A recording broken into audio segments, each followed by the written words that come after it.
de la régie Arfan moo di ki nga xam ne moo di Fadilou Keita mu nekk DG bu li nga xam ne moo di CDC di caisse de dépôt et de consignation alors nag mu daal di juróon coow sur son salaire suite ak la sortie justement de Thiat bu Y'en a marre ki nga xam ne moo di Fadilou exige na ay explications par rapport ak ki nga xam ne moo di Thiat et pour couronner tout cela Fadilou a finalement dévoilé exactement son salaire donc nag je cite ses propos Fadilou nee na Arfan il gagne un peu moins de 7 millions par mois Arfan alors nag mu nekk loo xam ni itam jur na coow si làndano politique bi que tout le monde en parle ñiy jàpp ni 7 millions dafa bëri Arfan si réew boo xam ni itam doo ne tout est urgent ñi jàpp ni peut-être c'est mérité si son travail est productif pour le Sénégal et pourtant Pastef am na ñoo xam ni peut-être ñi ngi si di wàññi seen ay salaire Arfan 7 millions yi nga xam ni itam Fadilou Keita jàpp na ni il gagne un peu moins de 7 millions par mois naka na ko daal di jàngatee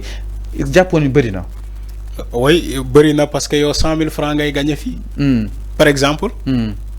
moo tax peut-être ku gagné 50 millions 50 000. day na bëri na. mais lu mu poste bi prévoir. yow ngay gagné fii 1 million. non bàyyi caaxaan alors. donc boo gisee mu waxul salaire am. c'est parce que ay nit ñooy taxaw di ko naan yow 16 millions ngay gagné. Thiat Y'en a marre moom la indexé. moo tax Fadilou Keita ñëw éclaircir ne leen il gagne à moins de 7 millions. C'est ce qu'il a dit mais c'est pas lui qui s'est donné le salaire là poste bu nekk gis nga les directions là. poste bu nekk. dafa am salaire bu ñu prévoir ci poste boobu même les postes de PCA là dafa am salaire bu ñu prévoir ci poste boobu toutefois bu ñu la ko tàkkalee rek désormais salaire boobu lañ lay fay ba keroog ngay wàcc nga abal keneen loolu moo am Fadilou Keita bu mu ñëwee CDC du moom moo ne état du Sénégal fay leen ma 7 millions te ba léegi waxul 7 millions il dit il gagne moins plus de moins à peu près 7 millions yooyu. loolu la wax c'est pas défini. voilà donc du Fadilou Keita moo ñëw taxaw ne Sénégal état Sénégal fay leen ma 7 millions déedéet. dafa fekkoon. da ko fay fekk. dafa fekk loolu mu ëppoon 7. voilà dafa fekk mu ëppoon 7 millions. mu ñëw accepter wàññi ko moom au moins il a accepté de réduire ce salaire là.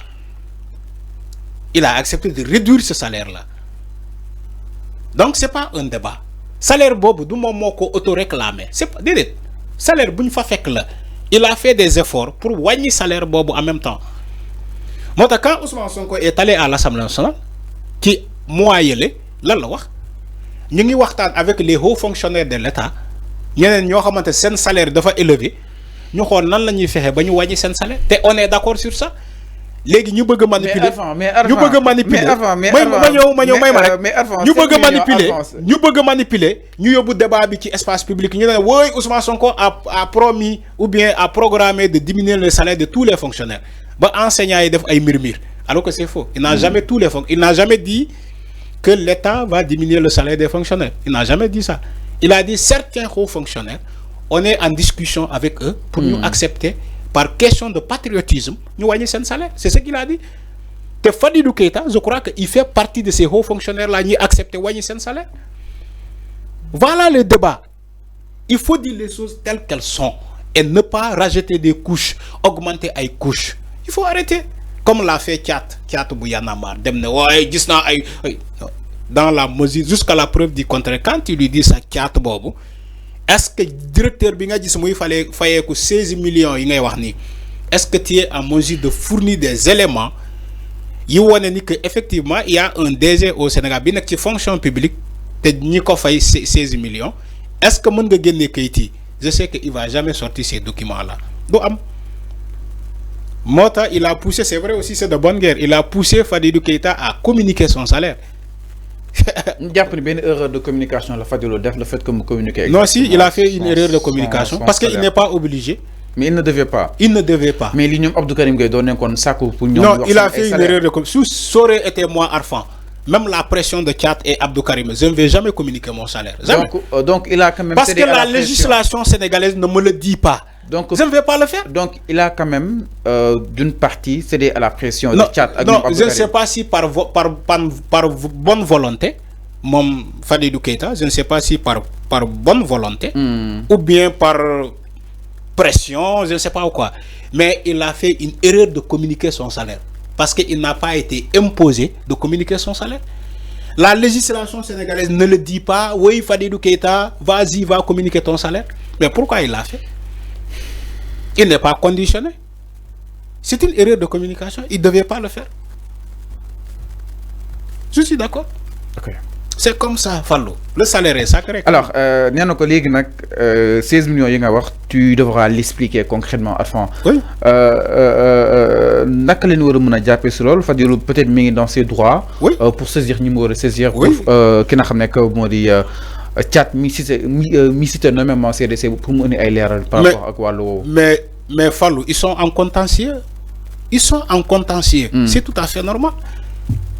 Si Fadilou Keita et Tchat Bouyanama, ils sont en contentieux, mais Dani Dem Fumbakhane donné ben, il lui dit voilà, explique-moi ou bien fais-moi, parviens-moi ces documents qui, fais-moi les documents qui attestent que man Fadilou Keita m'a effayé 16 millions, ou bien fais-nous ressortir des documents qui atteste que DG tel ak DG tel ñu ngi fayé ko 16 millions. C'est un contentieux bu ñu mëna régler ci kanam yoon bu féké ki les deux parties mënu ñu céder. Gis nañ aussi Dambo di répondre vif à Karim Xurum Xaq par rapport ak walu wo nonu. Dambo japp na ni ki nga xamné que modi Karim position musta changer par rapport ak walu wo nonu. Alors mais ñom dañu bëgg bindon len sax direction bi yëngu ci walu salaire pour ñu dévoiler exactement salaire DG da nga japp ni amna lo xamni c'est un peu confidentiel mérité pour gagner dans l'espace public salaire DG Macky Sall est-ce que donné ko communiquer Arfan Fallo xama tubab lu muy né paradoxe le paradoxe xama tubab lu muy né paradoxe OK mom la ñom Abdou Karim Gueye di réclamer ni Xurum Xaq ils savent que du ma sa am la direction générale des salaires ne va jamais communiquer ses salaires. Tu sais pourquoi? C'est pas le Conseil constitutionnel qui demande. Le Conseil constitutionnel ne demande pas à la direction générale des salaires de communiquer le salaire des agents. Mais pourquoi cette direction-là va communiquer les salaires? Mais pour nous, non. C'est pas comme ça. Un État ne fonctionne pas comme ça. Ok. Non, je fais allusion à... C'est pas toi. C'est mon langage. Oui. Alors, ils connaissent pas le fonctionnement de l'État. L'État d'où il fonctionner. On demande à la direction générale des salaires de nous communiquer le salaire des directeurs. C'est pas... Non, on aussi bind nga bind. Da ngay bind ñu réceptionner ce courrier. Mais mën nañ la jox retour ça expliquer la carrément ni que li nga bëgg mënul am dans le simple fait ni que l'article tel couvre le secret des salaires, ou bien l'article, ou bien la Constitution ne prévoit pas de communiquer direct le salaire des agents. Alors, mais non, enfin... Moi, nous avons un retour. Mais si nous avons sens, là, nous avons un retour. Tu sais pourquoi? La direction là ne va pas faire suite à leurs allégations. Dès que là c'est sans suite, c'est une requête. Alors, mais non, l'air n'a par rapport à ce que modi Mirmi, Fadilou Keita, mom l'air na li nga xamné que modi salaire mu dal koy dévoiler suite aux interpellations de Tchad qui n'a xamné que modi Abdou Karim Gueye Xurum Xaq nak sortie bi nga xamné defon nako Dambo tontu nako mom itam Abdou Karim dina ko ñew leral. Mais non, xaritam la. Xama Dambo ak Abdou Karim Xurum Xaq, c'est des amis. Alors, avant, nous avons aussi un point que nous avons suñu dernier point exactement du côté de la régie. Sonko en Chine.